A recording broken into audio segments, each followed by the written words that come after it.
You're listening to The Pump Fake.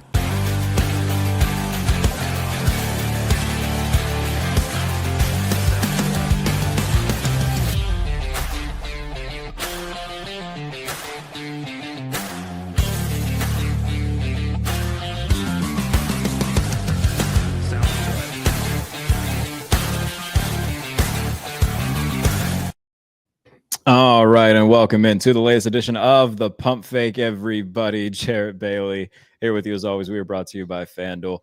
Joining me to recap everything that went down in Week 11, my friend from Two Deep Zone, Mike Tanier. How's it going, Mike? I was Adam Giesing there for a moment. We were there like 3 or 4 hours of sleep after last night's big games and all the big games at the 4 o'clock window. So when the music started playing, I was kind of... Yeah, there's a lot of caffeine is of the utmost importance this time of year, where Thanksgiving is next week. Right after that, I mean, people are going to just it's the backstretch of the NFL season. It's really just a sprint from here on out. No kidding. And then, holiday season, the playoff season, coach firing season, draft season, combine season and stuff. Yeah, rabbit season, duck season. Yeah, just rinse, repeat.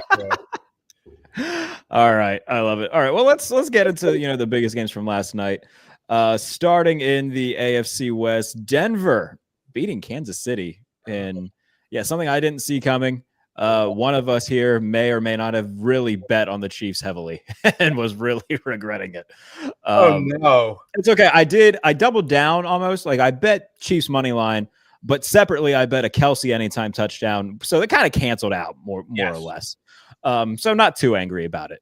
But yeah, the Chiefs, I saw a graphic today from The Athletic where you look at every component of how they've played, whether it's EPA, point differential, average margin of victory. Everything is better in 25 than it was in 24. Right. At this time last year, they were 10-1. Now they're 5-5. And it just shows the dichotomy of one score wins not being sustainable for years upon years upon years. Last year, they were like 10-0 in one score games. They're 0-5 in such games this year. And for Denver, 9-2 now, 4 games ahead of the Chiefs, basically have, if they haven't wrapped it up for themselves, they've wrapped up the Chiefs' chance of winning the division pretty solidly. Right. They've pushed Chiefs into the wild card pool. Aaron Schatz was saying the same thing with the DVOA, where this Chiefs team with DVOA looks better than last year's team, but you get that flip in one-score games. I'd be more like, well, this is all randomness if I haven't been watching some of these one-score games like yesterday's, where the Chiefs kind of went out like kittens at the end of the game. Where and I said this on the other podcast, if this was a game where Mahomes got the ball back at the 15-yard line with 46 seconds and got down to the 30-yard line and threw it in the end zone and somebody spiked it down or there was a no call or whatever, but like, oh, well, that's a one-score game. This is a game where it's like, they got to like, 1916 and like, I guess we're done here. We're just going to let the Broncos do whatever they want for the last 4 minutes. It's very un-Chiefs-like. And it keeps telling, the Chiefs keep telling me, no, that if this is the same team as last year, then last year was the fluke. Right. Not this year. That's what they keep telling me. Yeah, and like from a Mahomes perspective, he threw a bad interception in the red zone. And I think the penalties, by the way, oh my goodness, this is their 3rd game this season of having 10 or more penalties. It's just Jawan Taylor, especially, where every week he's getting an illegal formation penalty because he's basically standing next to Mahomes when the ball is snapped. It's like, dude, every year or every week almost, you're getting called for this. You think that you'd figure it out by now.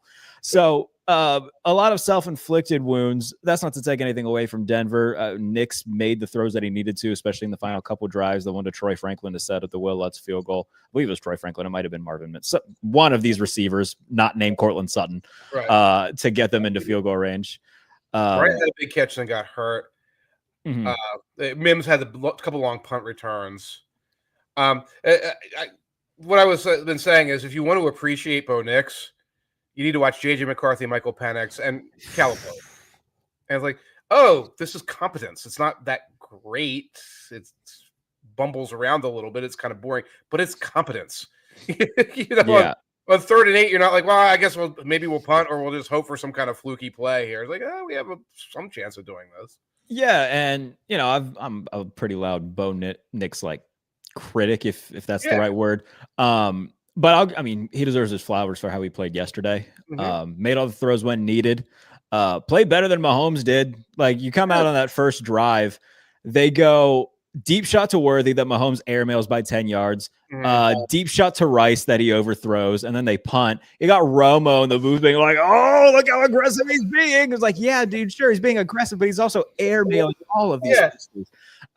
So, credit to Bo Nix. I'm not going to sit here and say that he's all of a sudden an elite quarterback, but certainly he's performed better in the first year and a half of his career than I expected him to. Last week against Vegas was certainly like the floor of what it could look like. But you get these performances where he does look pretty solid, and if you get those more often than not, then they're in fine shape, especially with that defense. Again, I don't think he doesn't have an elite ceiling, but can he hang around in that class of like 13 to 18 where it's like that, like peak Tua class, the peak Geno tier of stuff? Sure. Right. I think that's where he lands. It's like, well, of course. And he could develop a little bit, although he's older than most second-year quarterbacks. So that's the thing. But it's like, yeah, of course you're going to want a better defense around him. Even if he develops, maybe you want another playmaker. But again, it's like you see some quarterbacks in the NFL. And you see some young quarterbacks, and you're like, okay, well, you know why Sean Payton is sticking with this, because he's not doing anything elaborately stupid. He's sort of running the offense the way it's kind of supposed to be run, even in the Raiders game, which was a tough watch. But he manufactures a win against the Eagles, manufactures a win against the Texans and their defense, manufactures a win against the Chiefs. At some point, you say this system is working the way it's supposed to. Yeah, and with Denver now 9-2, depending on where we fall in seeding and whatnot, obviously we got to figure out things. All right, how many more games are the Colts going to win? What's the AFC East going to shape out to be? But from what we saw with the Chargers yesterday, which we'll talk about briefly, this feels like the team that's going to hold on to the AFC West lead and at least host one playoff game. Yeah, I'm going to look at the odds right now through DVOA. Denver's chance of making the playoffs, 97.5, and division, their chance is now 81.1% to win the division. 10.8% for the Chiefs because of the way the metrics say that the Chiefs could go on a run at any time. Sure. Only 8.1% for the Chargers. Yeah, and look, would I be surprised if the Chiefs just run off 7 straight wins? No. Right. So that's the thing where, like, you can't count them completely out. They still have another game against Denver in there that could certainly swing the pendulum in their favor. But for right now, 9-2 to 5-5, things don't look great for Kansas City. Let's go to the next game, the Rams beating the Seahawks in the DVOA Bowl. Both teams entered this week 1-2 in DVOA. Sam Darnold. That was kind of the story of the game, right? It was Sam Darnold and the terrible, horrible, no good, very bad day, throwing 4 interceptions. And I got to give the Seahawks credit, though, because despite all those turnovers, the game still came down to the final drive. They were yards away from maybe getting in a more applicable field goal situation. And so credit to them for that and overcoming a really bad Sam Darnold performance. Defensively, only 21 points allowed to a Rams offense that's been red hot. Matthew Stafford didn't have the greatest of days. So while the Rams won, and they certainly are still atop, whatever power rankings that you want to talk about, at least in my mind, Seattle, I'm not going to, all of a sudden declare them as this horrible, they can't go far type of team. Although I will say with Sam Darnold being their quarterback, I do have my trepidations because at any given moment against great teams, he can turn back into a pumpkin, which we saw yesterday. Yeah, he's certainly not going to elevate it. And this was a game in which if Sam Darnold had thrown 3 interceptions, the Seahawks would have won. Yeah, because their defense was playing that well. They were moving the ball when he wasn't giving it up. They kept getting into the red zone. You talk about 21 points. 14 of those points were directly off of turnovers. One was a return down to, like the 7-yard line and the Rams punched it in. The other was maybe to the 30-yard line or something where they punched it in. So Stafford wasn't moving the ball at all. No. His protection was bad. From out of that game, he was spraying the ball. We're going to talk about the Eagles game. This game and the Eagles-Lions game were really similar. Yes, in which there was more points in this game, but it was pass rush, survival mode quarterback play, great defensive play, and in both occasions, both the Rams and the Eagles, a team beating a powerhouse opponent without playing their best game. Very much so. And I think a lot of us coming into this game, we're looking at the over-under as like, okay, this could be a shootout where we've seen Seattle put up a ton of points this year at different times. The Rams have certainly done that with their weapons. The Seahawks just added Rashid Shaheed, so that's only another over-the-top weapon that could be incorporated here. And by the way, talking about bad beats, one of us here bet $50 on a Rashid Shaheed anytime touchdown, and it was about to happen, and then Emmanuel Forbes dives in front of the pass and bats it down. Yeah. And I was sitting on my couch going up and then yelling expletives as the former first round pick shattered all my hopes and dreams. So I expected more points in this game. Defensively, Mike McDonald, you can make the argument right now, the best defensive mind in the game. Chris Shula, not far behind, has done an amazing job with the front seven of the Rams, but also, talk about Emmanuel Forbes. The secondary's gotten better as the years gone on for the Rams as well. So these two teams still have one more game against one another, potentially a third in the postseason, depending on how things shape out. But I still feel incredibly strong about both of these teams being able to make runs. Agreed. The Seahawks get the Titans next week, so that's going to get them right a little bit. That'll be a nice get-right game. Right. And, yeah, we're going to see both of them in the playoffs. I was talking earlier. The NFC playoffs pretty much look set, except for – do the Bears fall off, which I think many of them do, and will there be some weirdness with the final wild card? But yeah, it's going to be Eagles, Lions, Buccaneers, even though they're losing because it's the NFC South, Rams, Seahawks, and then 49ers are probably one of the other wild cards because if you look at their upcoming schedule now, they're healthy. That's a joke. And then it's down to, okay, the Packers going to do it? Probably the Packers. If not the Packers, maybe the Bears sneak in, maybe the Panthers ride a bad schedule and sneak in or something like that. But it's really like 88% set already. The funniest outcome is like the Panthers sneaking in as the 7th seed and then having to go to Philadelphia and just getting their brakes blown off in the wild card round. That would be fun to see. Right now, by the way, we're a week away from Thanksgiving. The Panthers have one more win than both the Chiefs and the Ravens. So it is the degree to which these schedules are so imbalanced right now. Oh yeah. It's hilarious. And it's creating all of these distortions. Bears fans are like, oh, we're for real. It's like, you are not for real. You are not in the galaxy of for real. We'll find out how for real they are because they got a game against Philadelphia still, another Green Bay game. I think both Green Bay games, actually. Both Green Bay games. There's a Philadelphia game. I think there's another Lions game in there. I'm not sure. I think you're right. It's the last game of the season against Detroit. Yeah. They got Pittsburgh this coming week. We'll see what that game turns out to be. They've won 7 of 8 after starting 0-2. They're a weird team. We'll talk about it here in a quick minute. Let's move on though to the Bills and Buccaneers, where game of the day, in my opinion. I think 9 lead changes in this game, and we saw the best of Josh Allen after about 2.5 quarters of the worst of Josh Allen, and which was. First off, I think it was the Bills' first drive of the game. They get down inside the 5-yard line. Jacob Parrish, I believe, comes up free, untouched. Josh shakes free, tries a chest pass to Khalil Shakir that gets picked off. And, if you're watching at home, you're like, oh, God, this is going to be a bad Josh Allen game. And for a little bit it was because he threw a second interception later on. But he throws a long touchdown pass to Tyrell Shavers. He throws 2 additional touchdowns, runs for 3 more, 6 total touchdowns on the day for Josh Allen, and a very back and forth game that featured a big Sean Tucker game for Tampa Bay. In terms of like dream Super Bowl matchups, if this is what we get in February, that would be awesome. I'm not necessarily expecting that to happen. But 2 Super Bowl hopefuls putting on a hell of a show in the 1 o'clock window. Right. And it was closer than the final score illustrates. You suggest that 4th and 2 punt by the Buccaneers in the fourth quarter, down by 5. Yeah, Todd Bowles does have a little bit too much Mike Tomlin in him at sometimes, doesn't he? Yeah, and they were around the 40-yard line, but like you can look at this and say you're just going to give Josh Allen the chance to step on your neck. That's it. And you're not. They're not stopping the run. Well, you can't really run in that situation. Well, it's 4th and 2. You could run. You could have, yeah. Run a pitch, run a misdirection play, run a power play. But they're not stopping you on these short yardage situations throughout that game because if Mayfield saw a crease, he would run and slam into 2 defenders and flip over and get the yardage. and that was it. I saw that, And on that point, I'm like, I can't take the Buccaneers seriously. But the other thing you have to realize with the Buccaneers is that Bucky Irving is closer to returning. There's talk about him being back at practice, Godwin back at practice. They could get some guys back, and the end of their schedule is creamy. So, of course, yeah, of course, because it's.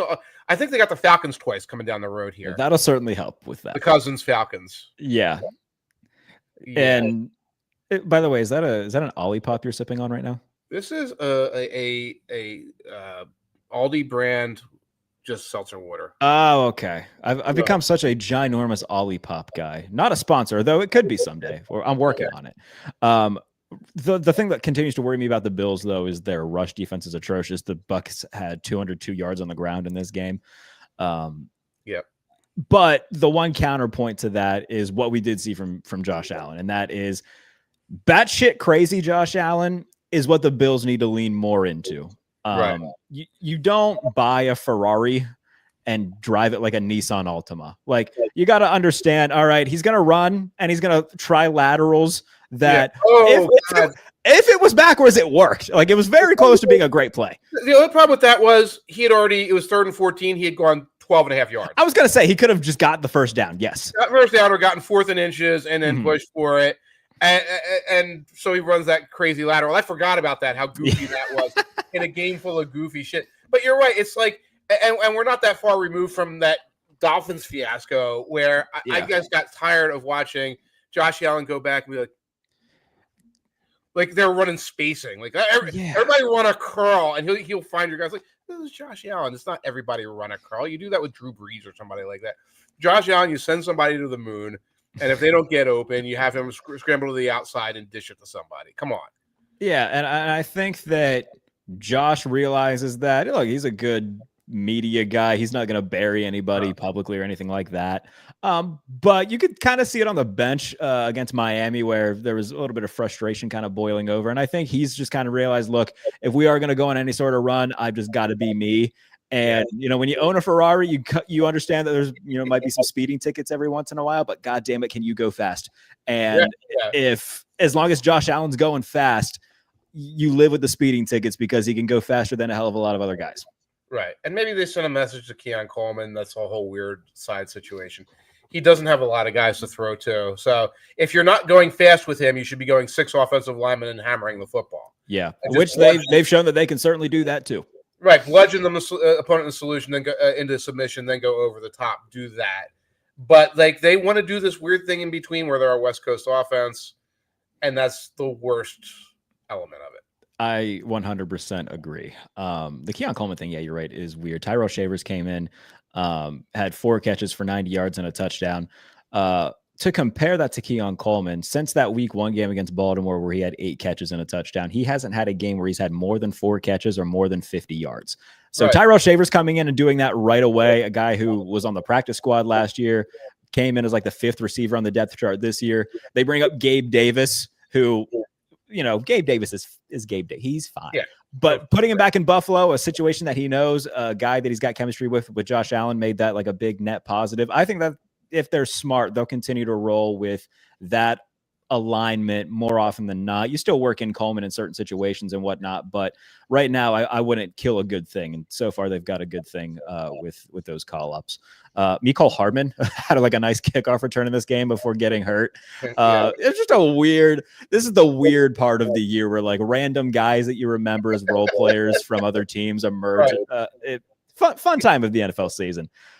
Let's talk about your Eagles, because for the second straight week they held an opponent, an NFC North opponent, an NFC North Super Bowl hopeful, to less than 10 points. And I'll say this though, I don't need to keep seeing like this boring ass Eagles team in prime time all the time.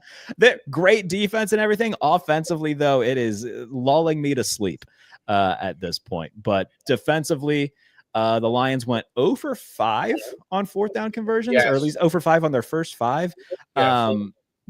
I don't know. This is we talked about Sam Darnold. This was Jared Goff in the terrible, horrible, no good, very bad day, because it kind of, with the Lions, like whenever it gets cold outside, it's kind of like that Dolphins thing where you kind of worry what's Jared Goff going to look like. And bad Jared Goff showed up against Philadelphia, and the Lions defense took full advantage of that.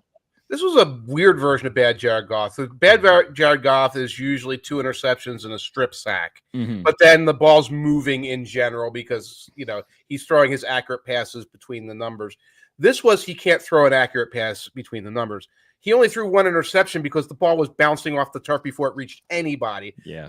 Jordan Davis had a couple bats at the line, but there were some passes where it's just like, did he just have arm surgery or something like that? And we're not talking about deep shots into the wind. We're talking about fastballs. He was trying to fit it. He was off balance. Yeah. There was a one of those 4th down plays, like Collinsworth even audibly was like, "What was that?"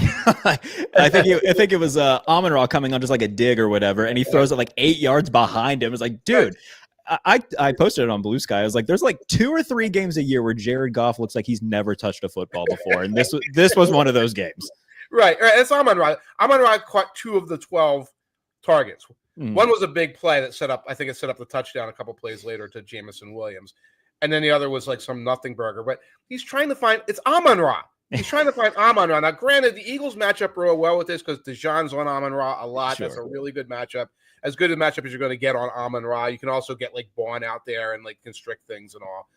But 2 of 12 with the ball pretty just skittering off the turf. It was a testament to the Eagles defense, but it was bizarre. And you talk about, I wish I could fall asleep when the Eagles offense is on, but my blood pressure just keeps rising and rising and rising watching this. Not just because I have to watch it, but then I have to like talk to my neighbors about it. Right.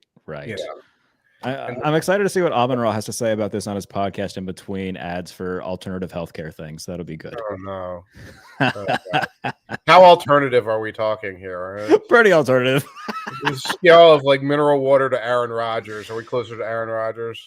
Yeah, probably.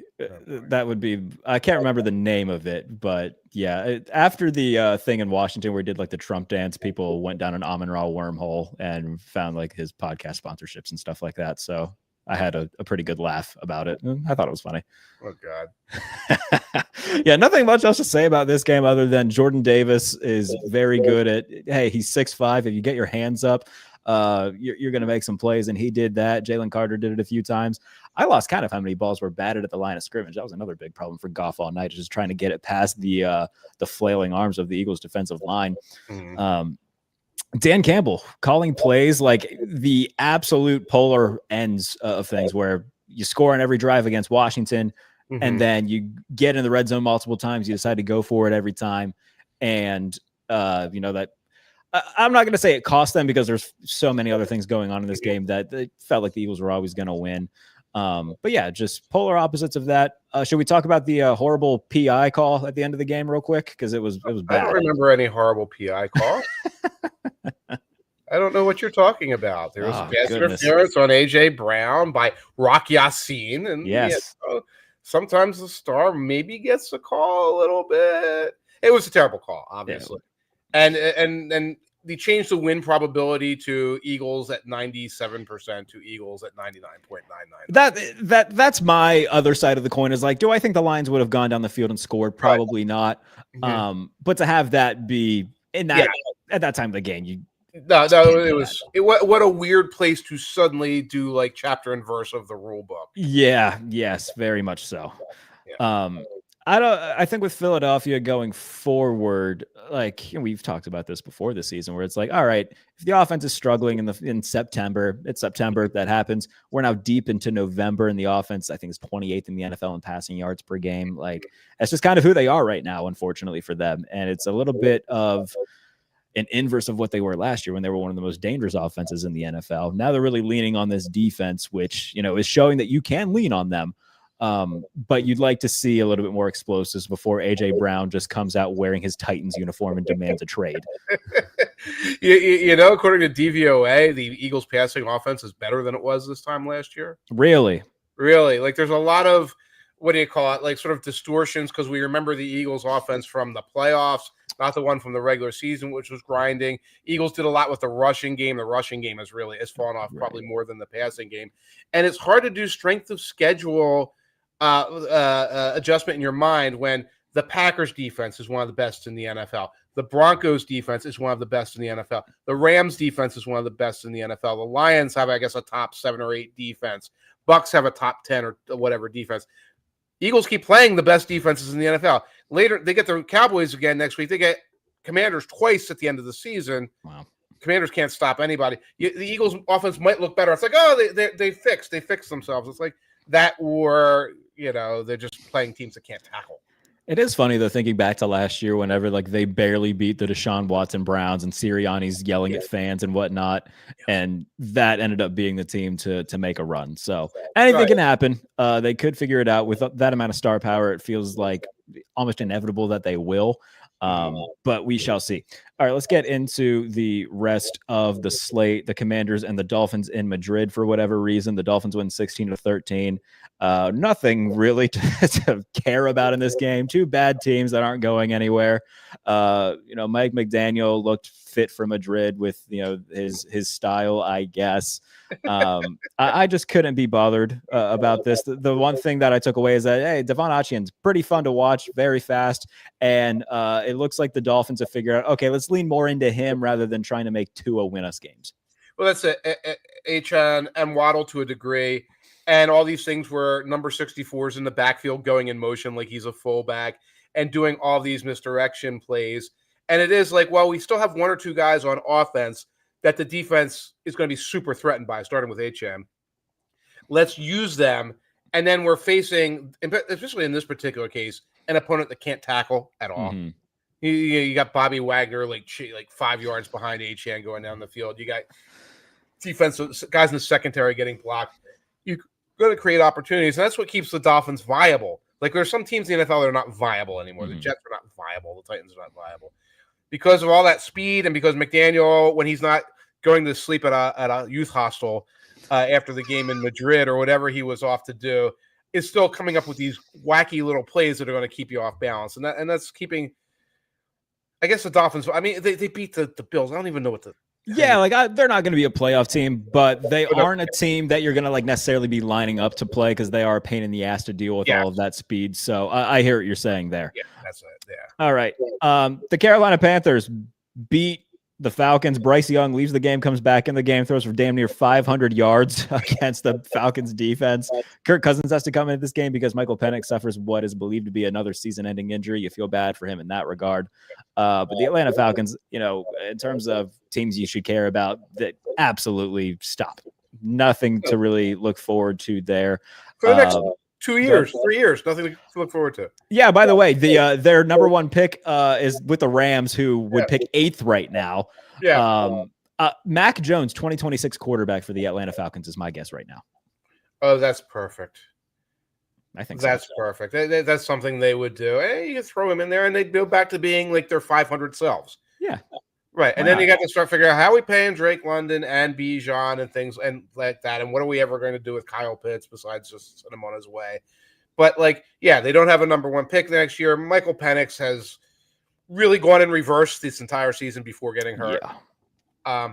Panthers, you look at their schedule and they could play Atlanta every week. They'd be the best team in football because they beat them 30-0 the first time out. They put up 30 again on them this time. Right. Pretty incredible. And when they play a real team, they get stomped by 2 touchdowns.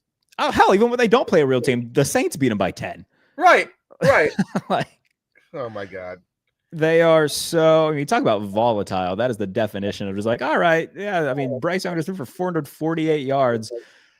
Genuinely, I just can't be bothered to care. Good for Bryce. And Ted McMillan looks like a fun piece. I just don't take Bryce Young seriously as a long-term franchise quarterback. No, Dave Canales might be the guy at head coach. He might not be.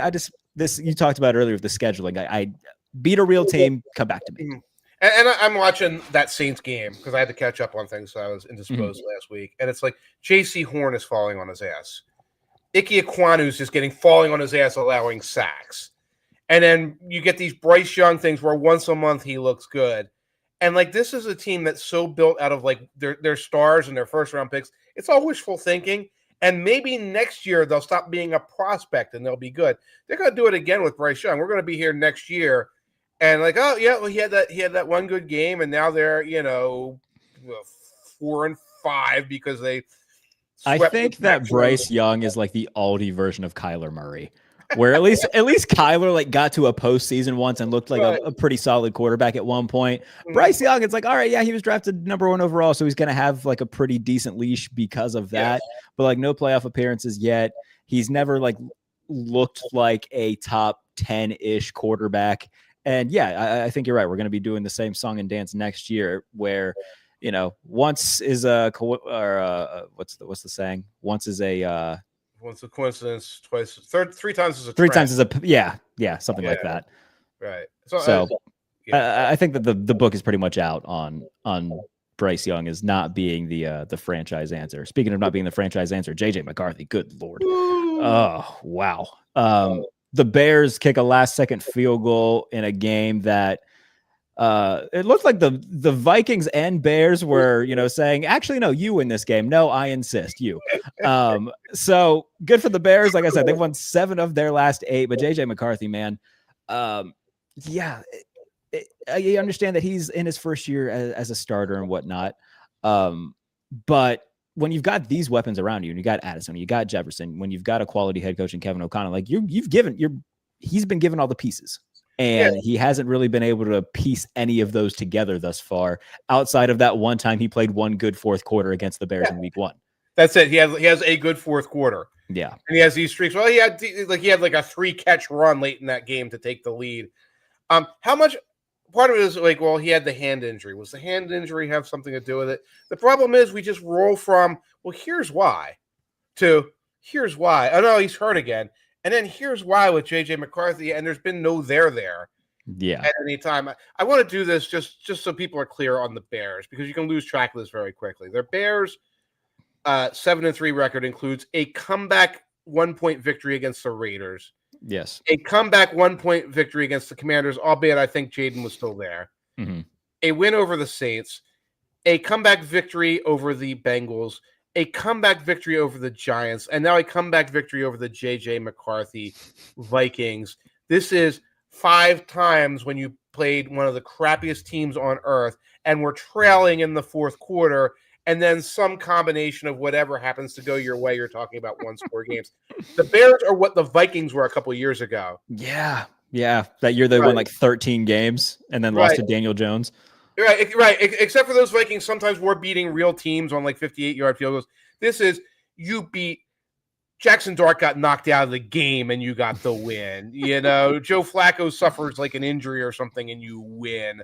Tyler Shuck comes into the game, and you win. You're beating Geno. I mean, this is. And in between all of that, you lose to Snoop Huntley. Right. Oh yeah, you place a decent team with their veteran goofball backup quarterback, and they beat you. Right. So no, I have no patience. If you're going to take the Panthers a little seriously, I can almost kind of see it. I have no patience for anyone taking the Bears seriously. I would love to see what Aaron's numbers say about like where the Bears rank for like 7-3 teams of all time. He did it on the podcast. Oh, did he? They were one of the worst ever. They were one of the worst ever. Yeah, and I think they were on the same list as that Vikings team from a couple of years ago. I think that's where they were. Well, I'll have to watch back the podcast then so I can, because yes, when you look at it from a long bird's eye view and whatnot, you see, all right, 7-3, new coach, defense playing okay. But then, you break it down like that. It's okay. Well, it's not to say that they're not the Jets, but they're certainly not, the Eagles. Right. If you're going to talk about, well, this is helping Ben Johnson put his system in place, fine. It's helping Caleb climb over the McCarthys and Penixes of the world and get into more of the Bo Nix territory. These are all good things. If you're saying like this team has turned it around and they're going to hold off the Lions and they're going to be the #1 seed in the play, what? No, settle down, simmer down. Absolutely. You have any guesses on what JJ McCarthy's QBR was in this game? No, please tell me. It was 22. I have to go back. I kept watching. That was like the 5th game I was watching, and I was just watching balls sprayed all over the place. Oh yeah, like a fire hydrant. Yeah, not good. Febreze. He was Febrezing the field with football. And I did. Addison had a drop. I think that should have been the alter ego he came up for himself is Febreze instead of 9. I saw somebody post like JJ McCarthy could have sucked in peace, but he just had to give himself a viral alter ego. Now everybody's gonna make fun of him whenever they get the chance to. 9. Now I'm breaking my brain trying to think there had to have been a character named 9. I know there was 7 of 9. I know there was 11. Oh, I don't know. But now I'm going to wake up in a cold sweat at 1 in the morning and remember that 9 was some anime character from like 1986. I don't want to wake my wife up and she's going to kill me. But somebody was 9. Anyway. Yeah, we'll have to look. The Jaguars beat the Chargers 35-6. Justin Herbert went 10 of 18, 81 yards, a pick, was sacked twice. He had a lower QBR than JJ McCarthy. He finished with a QBR of 17.4. So he didn't have a chance. He didn't have a chance in this one. No. I usually like rip Herbert, but I was like Trevor Penning sitting in his lap. Yeah. Josh Hines Allen got to him a bunch of times. All the Jaguars pass rushers were just getting to him. I'll have to look at what his time to throw was this past week, but I assume it's going to be near the bottom of the league. I'm sure it was. It was constant. It was incessant. He was trying to move out of pocket and get the ball downfield. Was only able to do that once or twice. Took a wallop right before halftime. And the Jaguars, besides their pass rush, didn't play super well in that game. It's just Trevor Lawrence had a bad game too. Let's see what he did. He had a QBR of QBR was fine. It was like 62.2, but threw an interception. Only had 153 yards passing. Defensively is why they won that game, is because they just consistently got to Justin Herbert all afternoon and forced a lot of errant plays from the Chargers offensively. All right, so I'm looking here at the time to throw for quarterbacks, and he was actually in the middle of the. I don't know if I believe these too much. I mean, obviously they're accurate, but like 2.85, which puts him at 14th in the league. That feels that feels kind of long.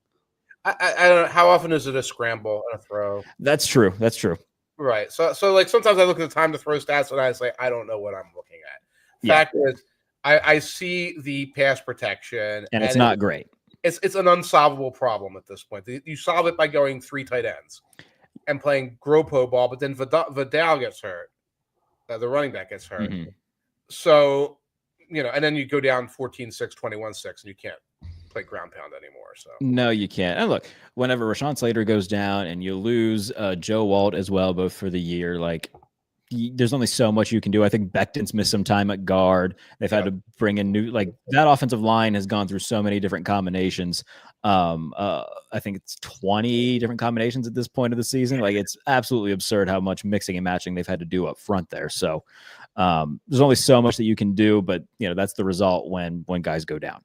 The 49ers beat the Cardinals 41-22.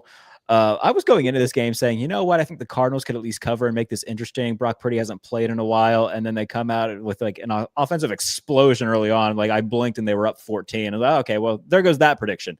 Right. The Cardinals, I don't know. Do you think that job becomes available at the end of the year? Probably. I mean, Gannon is like a nothing burger. Mm-hmm. Well, he's defensive mind. He's enough. I've never seen the thing he's supposed to be bringing to the table. He is ketchup as a coach. Everybody it's there. They need themselves a horseradish head coach. Right. They need some identity right now because now they have none. Kyler Murray is in super secret detention. Harrison's appendix burst. Like there's nothing there that I can hang my hat on saying, why do I even care about this team? I got to get caught up. The 49ers now have a kicker search again. They have another kicker injury. Which is perfect because we now know how their season's going to end. Well, they can call the Texans about Matthew Wright whenever Kaimi Fairbairn gets healthy. Right. So he's bounced around the league, and I think he had a game winner for the Chiefs last year. Just had one for the Texans this year. So that's maybe a veteran guy they could look at. In terms of the offensive production, though, for the 49ers, Purdy came in and played well, threw 3 touchdowns. McCaffrey had 2 touchdowns on the ground. He had another through the air. This is still the San Francisco Christian McCaffreys at this point with sprinklings of George Kittle. And right now it's working. You get some Jennings now. Yeah. I think he's healthier. You see a little bit more of Pearsall. And again, Purdy is a significant upgrade over Mac Jones, even though for some reason – folks really wanted to force feed that narrative that wasn't the case. And even if Jones was playing a little bit closer to the level of Purdy than some would lead on, right. There's about 250 odd million reasons why they're not going to switch over to Mac Jones over Brock Purdy. Why is it? Why would we even have to bring that up? You come up with this 3 touchdown romp. The game's over in the middle of the third quarter. It's like Yeah, but maybe Mac Jones, but it's just all about the money. It's not about the money. He's a better quarterback. He just demonstrated that. Watching Mac Jones, who they lose to? Oh, it's the Rams. That's a good team. But like they also the Texans a few weeks ago. They lost to the Texans, who are all defense. Yeah, and they couldn't move the football at all. And they had some of their playmakers back on offense. So yeah. So like this is the 49ers team that we've come to expect, right down to the fucked up kicker situation because that's part of the deal with them. And their upcoming schedule is pretty smooth. I mean, yeah, they came into this year. I think they had the easiest schedule in the NFL, or at least one of the easiest schedules, or something of that nature. So that was one of the reasons why a lot of people picked them to win the division, is because as long as they stayed healthy, which obviously they haven't, right. But the easiness of the schedule really leading people to go, all right, yeah, the 49ers can bounce back. So understandable there. But yeah, the defensive injuries, like there's certainly a ceiling on this team. No Bosa, no Warner. There's only so far that they're going to be able to go against like the elite of the elite in the NFC. The good thing for them, though, is that, like, yeah, the Rams are great. The Seahawks are great. They're also divisional opponents who you feel like you at least have a little bit of more of an edge on compared to if they were to play, the Eagles again. Although at this point they've played the Eagles a bunch, so maybe that's a bad example. But, a different opponent that they don't play a ton already. Right. So maybe that's something that does help them, depending on how playoff matchups work out and seeding and all of that. The Browns and the Baltimore Ravens. All right. Welcome to the show, everybody. We are now going to spend the next hour and a half talking about Shedeur Sanders and how Kevin Stefanski is secretly colluding with Browns ownership to purposely spoil the career of Shedeur Sanders.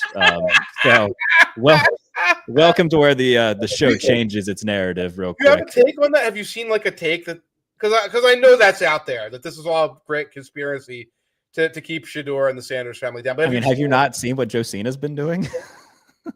Oh my God. And I know you're not on Twitter anymore, right. But she, and this isn't like a personal jab or anything like that at Josina Anderson, but like when you're an insider who, she's broken stories before, and I'm, not taking a jab at her at all, but when she's going on like a tweet upon tweet upon tweet spiel, just basically blaming Stefanski and saying, oh, he wasn't prepared. He didn't get any sort of practice reps with the ones.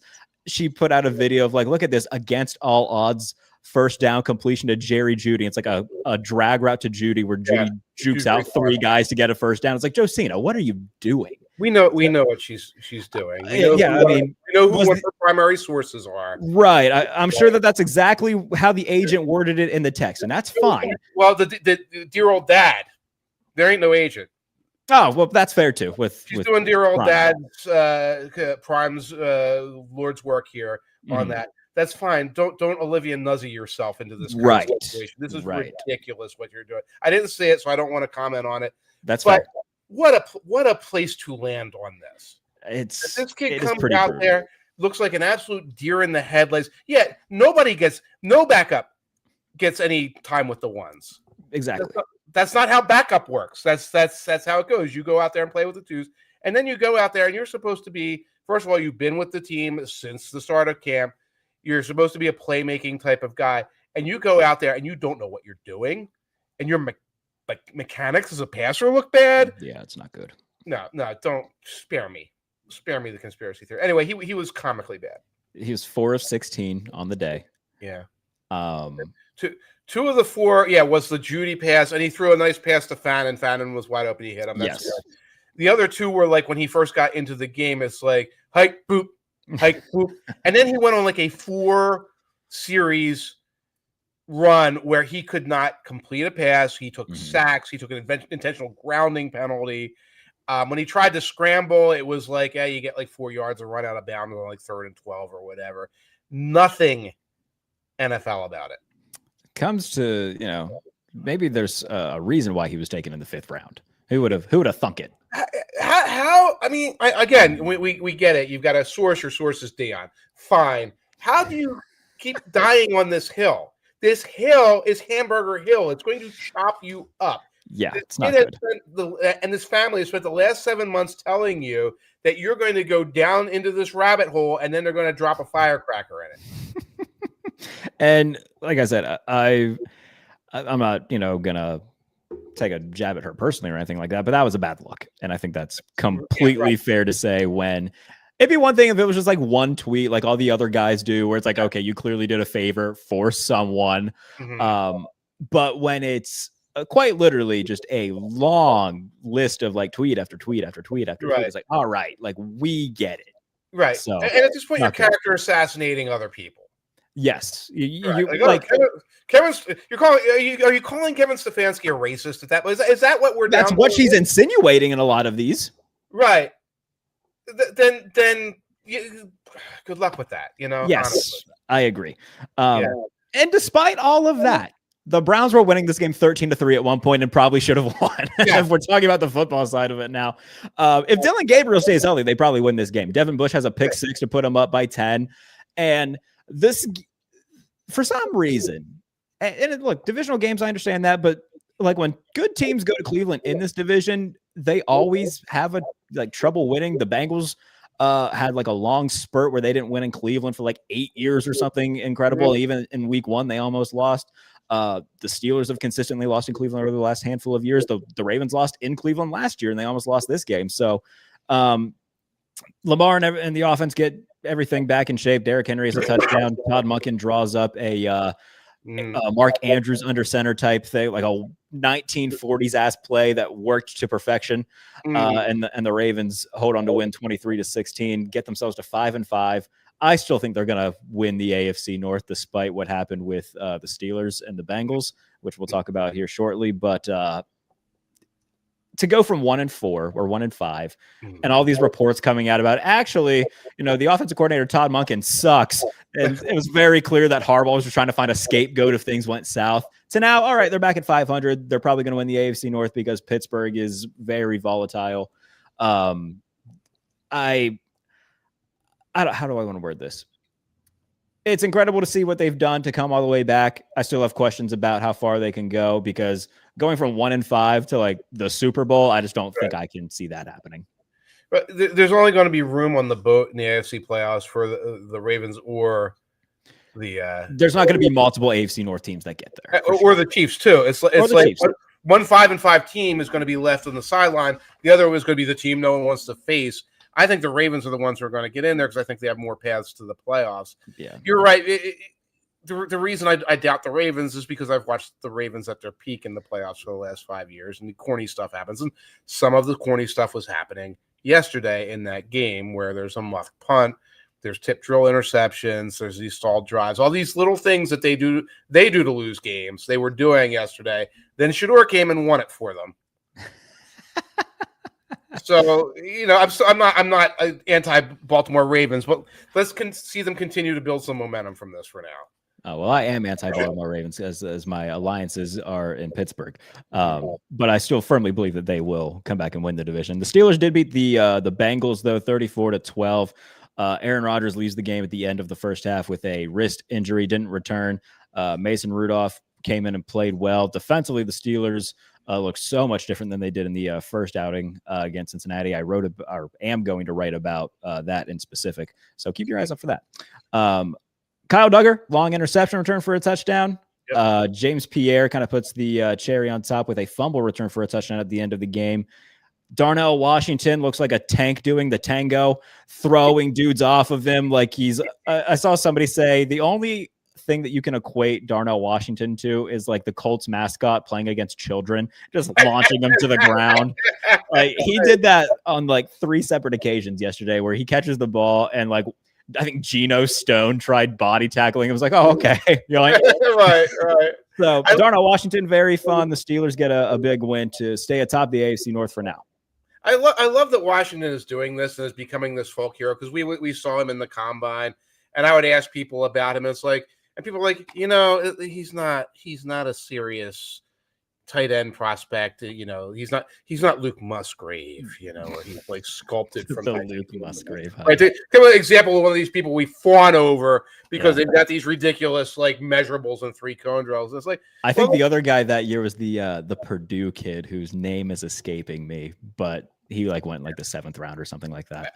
I it's on the fringe of my brain, and I'm not going to ask about it. But it's like, maybe the 285-pound giant who can block and can catch a little is going to find his way in the NFL, because you need blockers, you need blocking tight ends, and here he is doing this. That's fun to watch. It's fun to watch him in that offense. I thought they played a little bit better, or maybe just a little more normal offensively with Rudolph in the game. They looked sure as hell looked more efficient with Rudolph in the game. And I think that had to do with, and we talked about time to throw. Aaron had the second most time to throw of any quarterback in the league this past week. Mm-hmm. He created a little bit of his own pressure. And with Mason, like, he recognized, all right, yeah, like I've got time here. I'm not going to try to be a hero. If somebody's open, I'll dump it off and, try to let them do what they need to do. Mm-hmm. I think Aaron gets, especially at his age, is going to get antsy, doesn't want to get hit. If he even senses pressure is going to come, he's going to try to bust it outside and extend the play. So I think a lot of whatever pressure has come in this past game where he got hit, it was more of his own creation. Right. But they looked a little bit more efficient with Mason especially on the first drive. And I think a lot of that had to do with Mason just being a little bit more comfortable and not worried so much about pressure. Right. And then Arthur Smith doesn't have to dial everything up to make sure that the protection scheme is perfect, or that there's a quick screen and all these other things. You're playing the Bengals defense too. You should have been rocking. Without Trey Hendrickson, without Shamar Stewart, and Cam Jordan Blitt, I guess hurt. Yeah, it should have been a steamroll situation, not a 14 points off turnover situation. Which I think goes back to us saying how much faith you have in the Steelers. We're only 2 weeks removed from them just laying an egg against the Chargers. Yeah. So I mean, that kind of they are a similar vibe with different pieces. In terms of like, all right, they were 10-7 a year ago. All right, change the quarterback, bring in a few different pieces, trade for DK Metcalf, who kind of does a lot of what George Pickens did. So it's a lot of like the same things, just with different characters. Right. I think Aaron gives them a little bit higher of a ceiling than what Russell Wilson and Justin Fields did. Obviously, seeing Justin Fields get benched now with the Jets, and Russell Wilson being like, actually, we'll put Jameis Winston in. Russ, thank you, but no thank you. So that kind of tells you where they were in their careers. So I think a little bit of a higher ceiling, but the floor remains roughly the same. And we've seen kind of how volatile they are. Yeah. But that's every game from the week 11 Sunday. Cowboys Raiders tonight. I told you a few weeks ago, I cannot bet when the Cowboys are favored. I can't bet on them to win. When they're dogs, they've done very good for me in terms of covering this year. When it comes to just betting them to win as favorites, I can't do it. So I'm not touching their numbers or anything tonight, but I'll touch some props. Okay, you're gonna touch. I really want to look up what their record as dogs is right now, and this will only take me a minute here. Give me a second. Bookmarks. NFL team trend. I know they were certainly underdogs in week 1, and I bet them pretty heavily in week 1 against Philadelphia, so that was pretty good. And then they were favored against the Bears on the road, I believe, and then that did not work out too well for me. So 2-1 as dogs this year, but I'm going to go back to let's go back to since 2023 as underdog against the spread. The Cowboys are not good. Wait, where are they? If we can find them. They're 9-13, so they may be working well for you, but it doesn't look like that's a play. Because I can see the logic in that. This team that's very mercurial, can put up some points. The house and the public is going to be following them, like the cat with the laser pointer, because of all their casual fans and all. But it doesn't look like it's been that good a play overall the last couple of years. They are 3.5-point favorites according to FanDuel tonight against the Raiders. The over/under set at 49.5. There is a special on FanDuel though that I implore everyone, if you're gonna bet on it, I would take this. Okay. Ashton Genty and Javonte Williams to each record 10 or more rushing yards in each quarter. That's at plus 1,600. Wow.